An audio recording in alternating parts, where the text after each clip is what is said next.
So mutual aid is just people helping people, and our communities do that all the time anyways. Different marginalized communities do that anyways. Queer communities do that anyways. POC communities do that.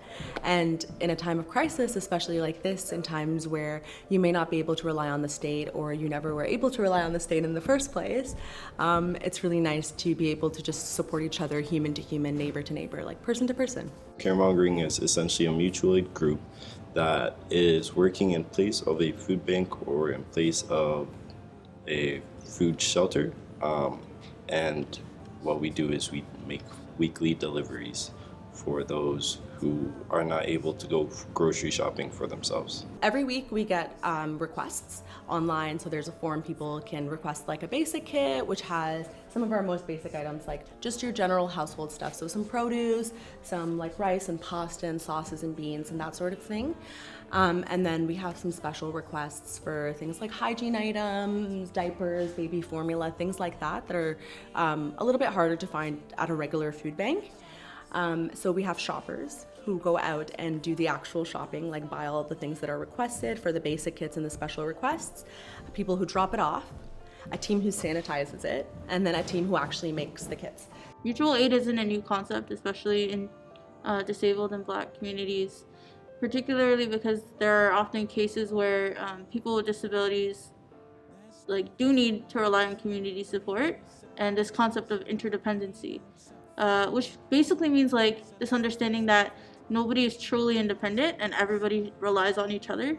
Yeah, maybe you can get yourself to a grocery store, but where did that food come from, right? You are not as independent as you think, and disability justice is rooted in that understanding of, it's okay to rely on community, and that's different than asking for help, because you also have things to offer community as well. So this is definitely not new, and it's something that disabled people have been doing from time in order to survive, because in crisis, disabled people are usually the first people to be left out. And we see that with this triage protocol draft that the Ford government put out, that basically said that people with disabilities were in the bottom of the totem pole when it came to who would be able to access supports in the hospital should the crisis get so bad with COVID that there was a lack of oxygen tanks. Thankfully, that didn't happen, and also Arch Disability Law Center did a lot of work to fight the implementation of that protocol. But at the end of the day, we need mutual aid in order to survive, because we keep us safe. We keep each other safe. We keep each other safe from the police, from colonial forces, for whatever violence is inflicted in service of the colonial project that is Canada. And so we keep each other safe at all times, whether it's the Pride Parade last year where we protect ourselves from Nazis and the police, or whether it's protecting ourselves from food insecurity or housing insecurity. We take care of each other. We protect us from the state and from oppressors, and take care of each other. As soon as COVID hit, people, you would have Facebook, people were cooking for other people. We're I know this person, I could share this, I have this resource. Just imagine, if we all did that all the time. All the time, people. So it's showing people this, you have the means, you have the ability to give. We're seeing what this could look like if we just all take care of each other, and all was I have this, or you don't have this, I know where to get this. People are oh, the Walmart at Upper James ran out. Maybe you should hit this. Just imagine if we were all always at that same energy or that same level of just watching out for each other and caring for each other. And I think that's what it all means, and that's what I hope we could keep to, and not forget what we just did with this little time, with this little money that we've had. Look at all of this.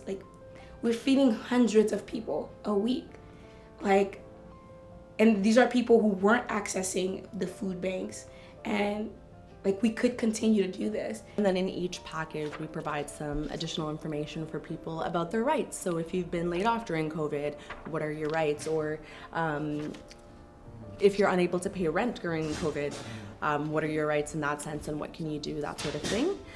As well as in the beginning, before this kind of took off online and people started finding out about the form there, with every kit that we sent out, and we went to different buildings and things, basically sharing the information in different languages, letting people know that this was something that was available and to reach out. And yeah, it's really amazing because if the case is it's either just food insecurity or accessibility issues, or being able to go out to the grocery store, or being able to buy in bulk, which has become a thing during this pandemic, right?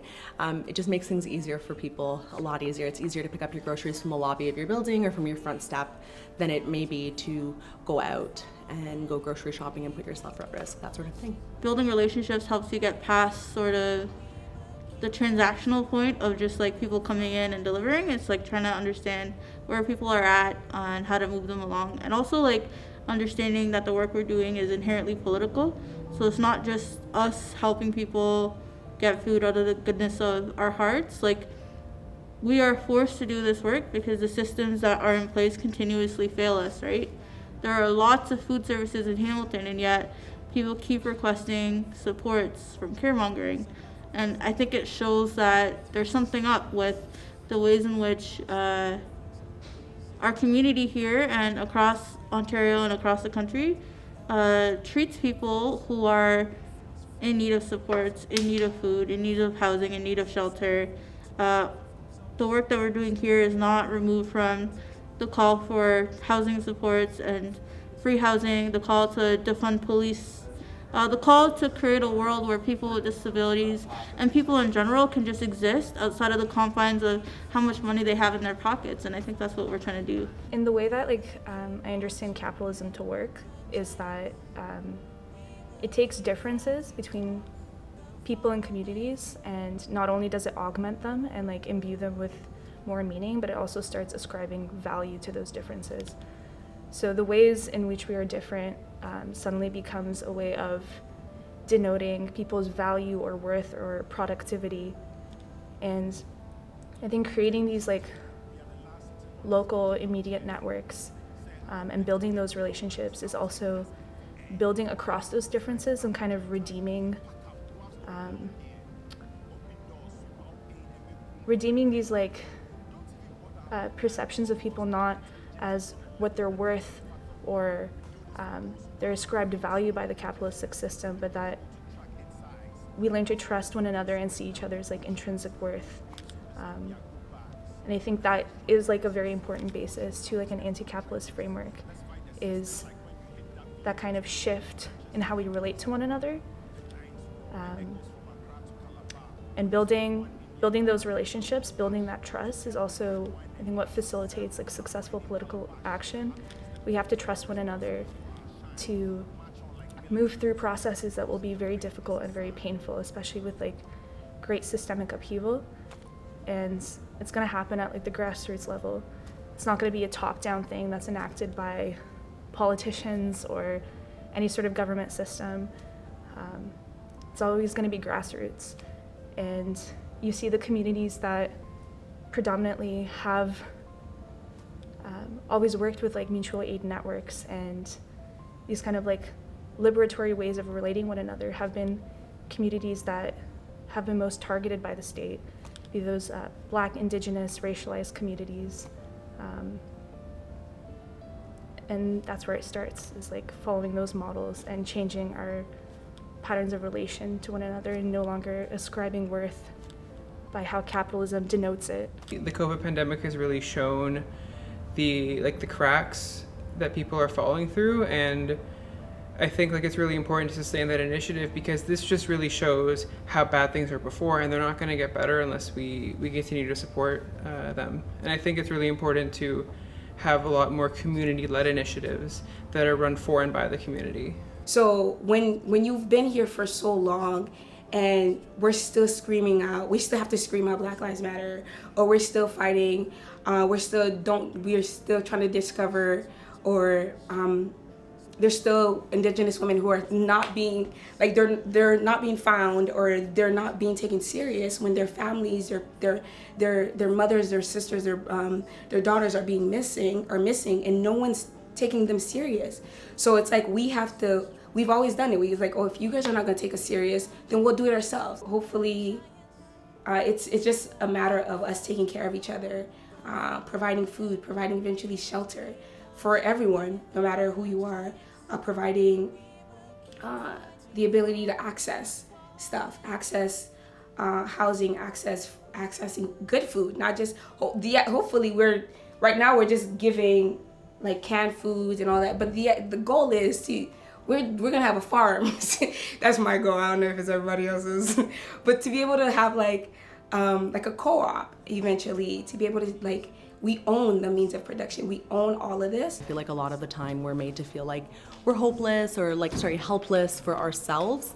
And I feel like a situation like this lets people know that if all else fails, we still have each other and we can take care of each other.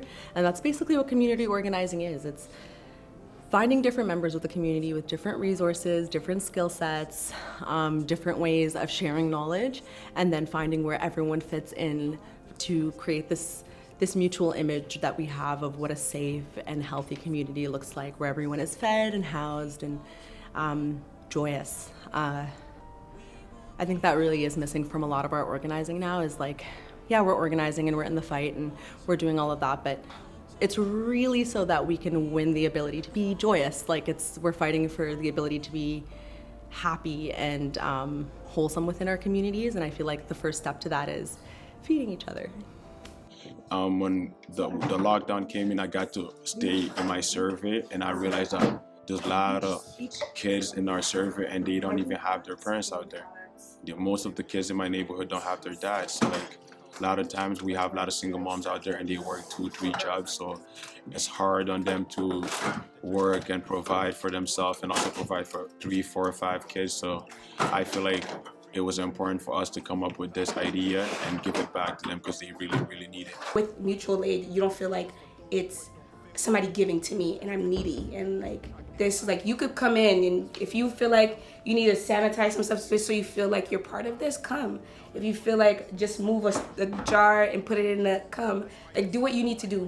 There's so many moving parts. There's people who are in the background doing slotting names, slotting drivers, answering phones. This is a whole ecosystem happening. If you don't have the ability to spray and to move things, lift things up, there's so much more to do. So this is not just one group of people. It's a lot of moving hands and moving parts.